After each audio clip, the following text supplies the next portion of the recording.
நீங்கள் கேட்டுக்கொண்டு இருப்பது கனேடிய தமிழ் காற்று. இந்த வான் காற்றிலே காதிலே வந்து கேட்க இருப்பது ஒரு சிறு கதை. இது சிறு கதையை எழுதியவர் தமிழ்நாட்டிலிருந்து கவிதாயினி சங்கர கோமதி கருப்புசாமி. அந்த நல்ல சகோதரிக்கு நன்றிகளை சொல்லிக்கொண்டு கதைக்குள் செல்வோம். கதை சிறுகதை. தொடர்வண்டி கொஞ்சமும் சலனமில்லாமல் அதன் பயணத்தை தொடர்ந்தது. அதன் இதய ஒளி தடக் வெகு தூரம் வரை காற்றில் போனது.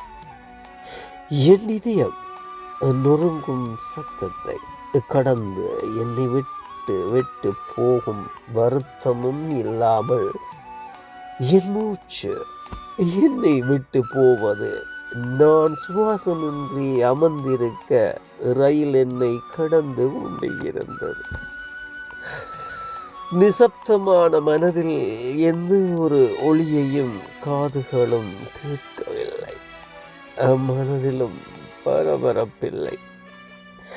இலைகளின் சலசலக்கும் ஓசை என்னை விட்டு போகும் வருத்தமும் தொடர் வண்டிக்கும் இல்லை. நானும் அதில் ஏறவில்லையே என்ற உணர்வும் எனக்கு இல்லை.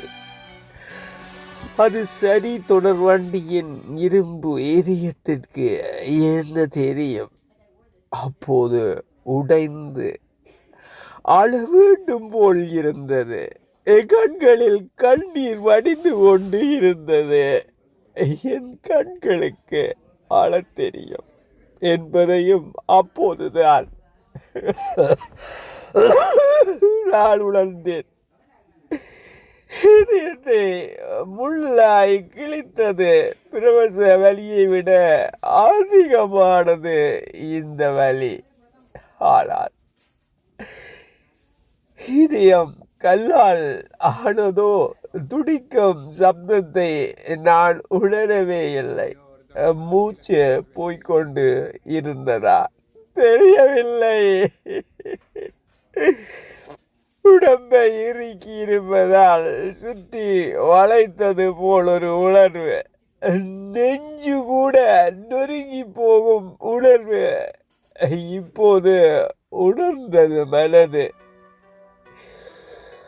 ஒவ்வொன்று ஆள் மனதிலிருந்து வலி சப்தம் வெளிவந்தது.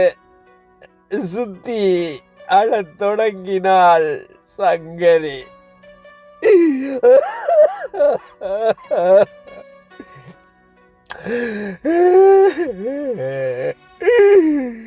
என்னை உறக்க காட்டு என்னை வெப்பத்தால் பரிசளித்தது. வாசலில் வைத்த மார்கழி பூக்கள் என்னை தேடுவதை விட அவளை தேடுவதே அதிகம். மீண்டும் அடுத்த கதையூடாக உங்களை சந்திப்பேன் என்று கூறிக்கொண்டு விடைபெற நான் ஆர்ஜிஆர் மோகன். நீங்கள் கேட்டுக்கொண்டு இருப்பது கனேடிய தமிழ் காற்று. மீண்டும் சந்திப்போம். நன்றி, வணக்கம்.